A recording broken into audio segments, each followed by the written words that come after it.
Hey, what's up guys? So today we're going to do something a little bit more raw than we usually do.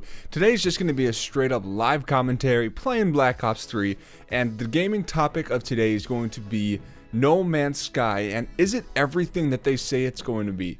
So many people are looking forward to No Man's Sky, but everyone really doesn't understand what it really has to offer. It is so unique and it needs to be played to be able to really be understood, but there are a lot of people that have played it, and this is kind of what the general knowledge is of the game. And a little bit later on, we're just going to address the question, is it everything that they said it's going to be?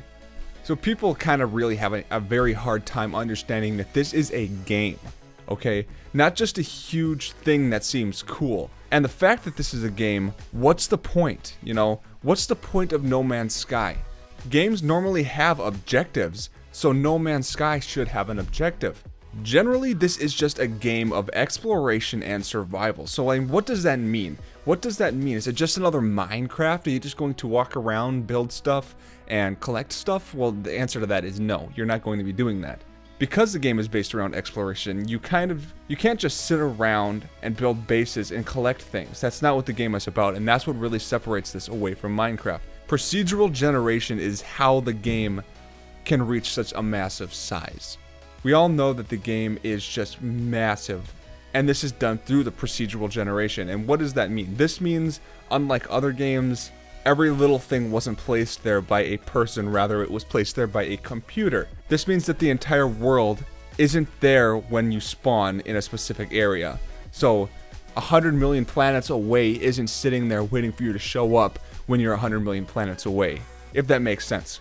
As you leave the area degenerates until it is completely deleted, but when you come back, it will all be exactly the same. That's how the game can create little to no loading screens, and everything is very quick, snappy, and ready to go. I know that this is kind of heartbreaking to some of you just because you want that super awesome, huge world that you can explore in a snap of a finger, but you really just don't understand how big this game is. The game is 18 quintillion planets large. But here's the kicker with all of these planets. Not all of them are livable or super cool to explore. A lot of them are very dull and there's nothing there. It takes a few times to try to find a really green and habitable, awesome looking planet to explore.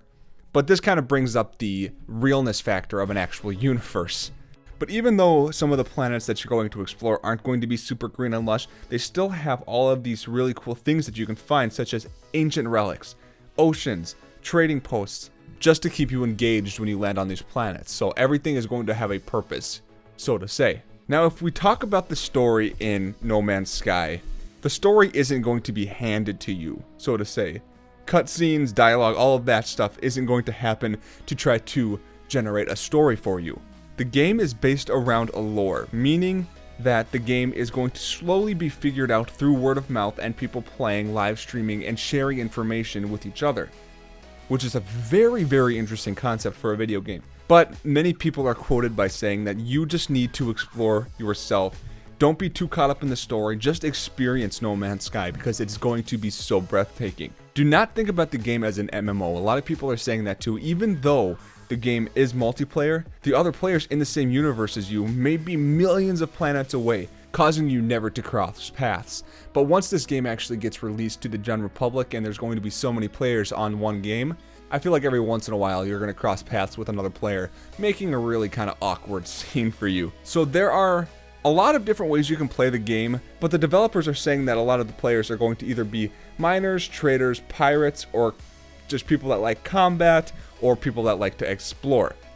Now actually I'm going to explain each one of these, and I want you to comment down in this video below which one you think you'll be when this game comes out. Miners look for loot to sell and trade to get new objects and to collect. Traders will actually buy objects to go somewhere else and try to sell at a higher price. Pirates are what you think they are. They're going to be the ones that go around and blow up your stuff and take all your loot and run with it.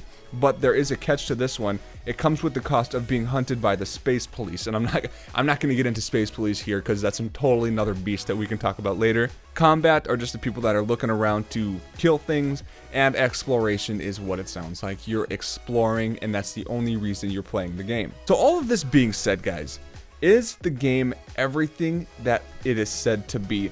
I have to say yes, the game started out with just a few people developing it, and it slowly got into about a dozen people right now. And they are really good at giving us information on what we are to expect. They're not feeding us a load of BS. They're giving us all of this information saying this is coming and it's going to be really amazing. So I am really looking forward to this. Let me know in the comments down below if you guys are looking forward to this. I'm really excited for it. The developers are doing a really good job at feeding us good information. I hope you guys like this classic commentary Call of Duty video. Once again, I hope you have an awesome day, guys. I will see you later.